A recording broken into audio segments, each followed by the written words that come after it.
Please join me in prayer. Lord, may the words of my mouth and the meditations of our hearts always be acceptable to you, our rock, our strength, and our Redeemer. Amen. Amen. Please be seated.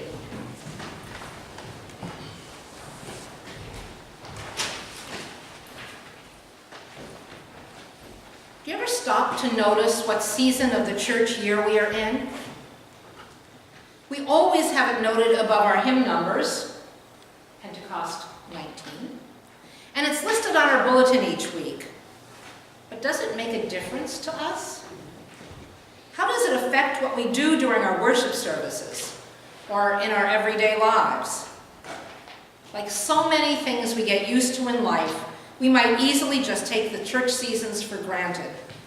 And yet, the church fathers and mothers had good reasons for designating certain times of the year as particular seasons.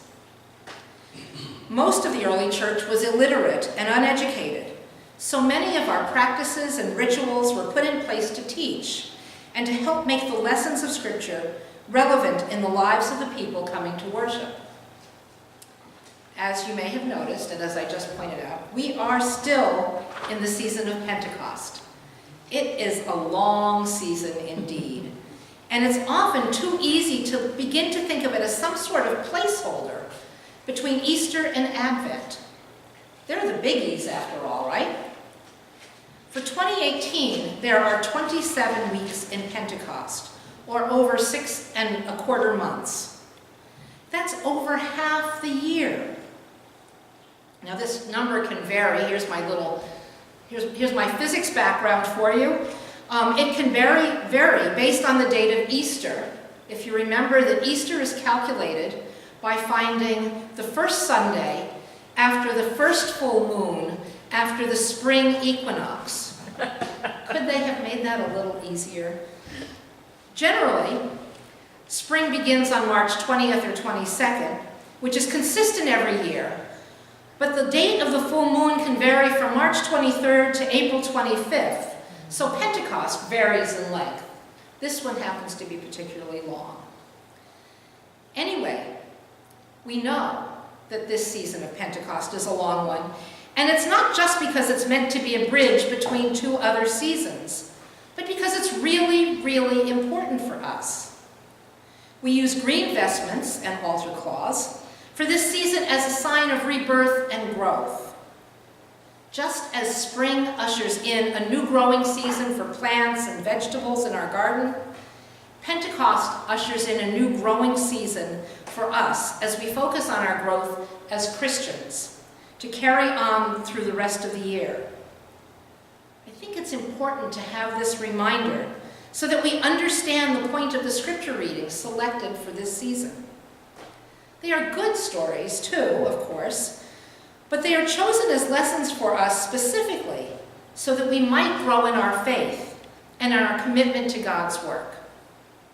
And today's lessons are just an example of this. If you've noticed during the gospel readings for weeks now, Jesus is trying to teach his disciples what they need to know, that they might spread the story of God's love and redemption after he's not with them any longer. He's even predicted his death twice in our gospel readings from Mark, so that the disciples might get the importance of his words. But these poor men are confused and missing the point, as usual.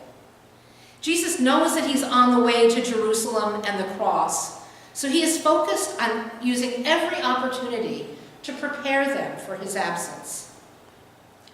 Today's gospel follows right on the heels of last week's, so it's important to remember a few of the details of last week's message.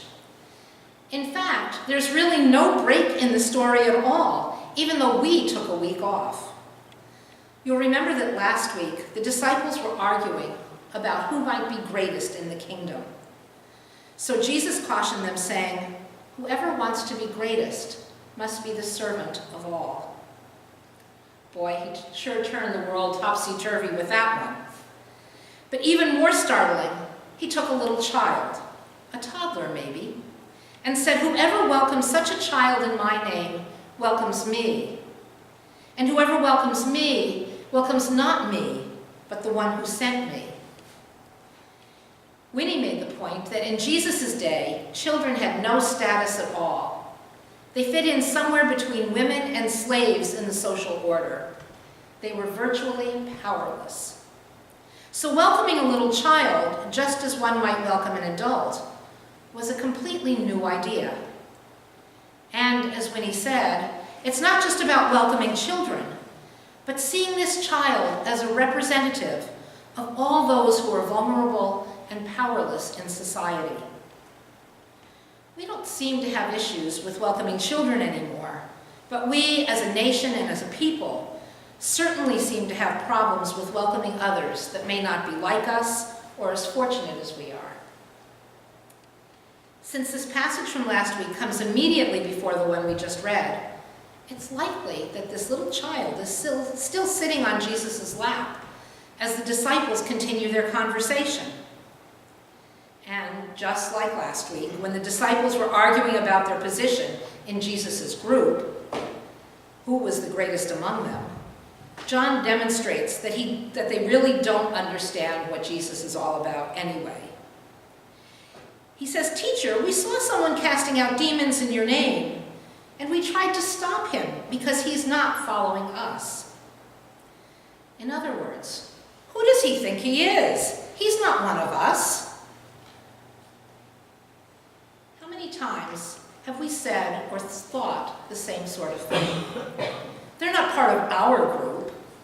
He doesn't belong. She doesn't have the same education or training or background or nationality or gender identity or whatever. They're just not part of our special club. Jesus calmly reminds them that they've got it all wrong again. If the person casting out demons is doing it in Jesus' name, they are part of our club. They are one of us. There is no exclusive membership. Whoever is not against us is for us, Jesus says. Recall the reading from Numbers this morning. Moses had it with the Israelites. They have been whining and complaining ever since they left Egypt. Clearly, they have forgotten what it was like to be slaves under Pharaoh, building bricks in the hot sun all day, oppressed and persecuted. All they remember are the fish, cucumbers, melons, leeks, and onions, all the rich food of Egypt. So Moses calls out to God and asks why he has to deal with these whiners. I love what he says to God. Did I conceive these people? Did I give birth to them? In other words, he's being very gutsy before God and saying, look, they're your people. You do something. Fortunately for Moses, God answers and allows Moses to call 70 of the elders to receive God's Spirit, that they might help him lead these people, these cantankerous, whining complainers, to the promised land. Now here's where the story is like our gospel. 2 of the elders, the Dad brothers, I heard someone say this week, Eldad and Medad, didn't go out with the other 68. They weren't with the crowd when God's Spirit came down on them. And yet they too received God's Spirit and began to prophesy right where they were. A young guy back in the tent heard them and came running, kind of tattling to Moses. So Joshua, Moses' assistant, tells Moses to make them stop. It's as though Joshua too is saying, they're not one of us. They're not part of the in crowd. So back to the child sitting on Jesus' lap. I didn't forget that she was still there. After Jesus rebukes the disciples for trying to exclude the one casting out demons, he gets back to his original lesson. Not only must they welcome the powerless and vulnerable like this child, but they also must not cause any of them to stumble or lose their faith. To make his point, Jesus paints a pretty drastic picture. If you put a stumbling block before any of these little ones who believe in me, it would be better for you if a great millstone were hung around your neck and you were thrown into the sea. Living in a rural community, I bet we all understand exactly that a millstone is huge and heavy since it had to grind off the hard shells of the grain in order to make flour for baking. So this image is one of, let's just drown this guy if you've caused a little one to stumble. Jesus is teaching his followers, including us, that it's not just welcoming the powerless and the vulnerable. We must also be leading them in the right way, in the way of faith. Professor Harry Adams of Yale Divinity School said it this way: we need to ponder the risks for us if our failures of love, our distortions of the way of Christ, our too narrow understanding of the truth, our quickness to pronounce judgment cause others to stumble as they are trying to find the way of faithful living. This is a very strong reminder for us that the world is watching the way we, as Christ's church, live. Are we truly following Jesus? Or are we compromising and making excuses when it suits us? Will our words and actions cause someone else to think, well, if he or she is a Christian, I want no part of that? Would those around us know that we are followers of Jesus by all of our words and actions? And would they then want what we have? Tough questions if we take it seriously. And if that wasn't enough of an image, Jesus goes further and cautions us to be careful that we not stumble. If your eye causes you to sin, or your hand or your foot, it would be better to get rid of the offending part and enter heaven without them than to face the torments of hell. That seems pretty drastic. It might seem that these are two separate lessons, one about broadening our view of the in-crowd, and another about welcoming the powerless and living faithfully. Yet I see them as part of the whole of what it means for each of us to live faithful lives for the work of God's kingdom. Our words, attitudes, and actions have repercussions for ourselves and for others. When we are drawing lines between who's in and who's out, we are not living faithfully. When we look down upon those who follow Jesus differently than we do, we are not living faithfully. When our criticism of others misrepresents God or Jesus, we are not living faithfully. When others can't recognize Christ in us, we are not living faithfully. Jesus is preparing his disciples for their work after he's gone, and it's our work too. Today's lesson ends with a reference to salt.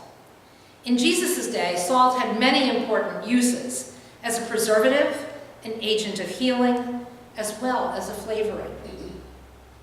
Because of these qualities, salt was considered quite precious indeed. So if it lost any of these characteristics by diluting it or contaminating it with something else, it would be worthless. Jesus tells his disciples, have salt in yourselves and be at peace with one another. Like this versatile element, we can be preservatives of the love of Christ for our world. We can share as agents of God's healing through our words, actions, and prayers. And we can add rich flavor to the lives of those around us as we model faithful Christian living. Professor Adams concluded his note in my commentary by reminding us and the disciples that it became clear that their saltiness involves being humble in their relationships with one another, giving of themselves for others, and reaching out and accepting all people around them. If they can do this, they will live at peace with one another. This is an important message for them to hold on to after Jesus is gone. And it is the same message that we need if we are to make a difference in the world as we live for Christ. May our lives be rich with salt for God, that others will know the redeeming love of Jesus. And may we live faithfully so that we don't cause another or ourselves to stumble. May it be so. Amen.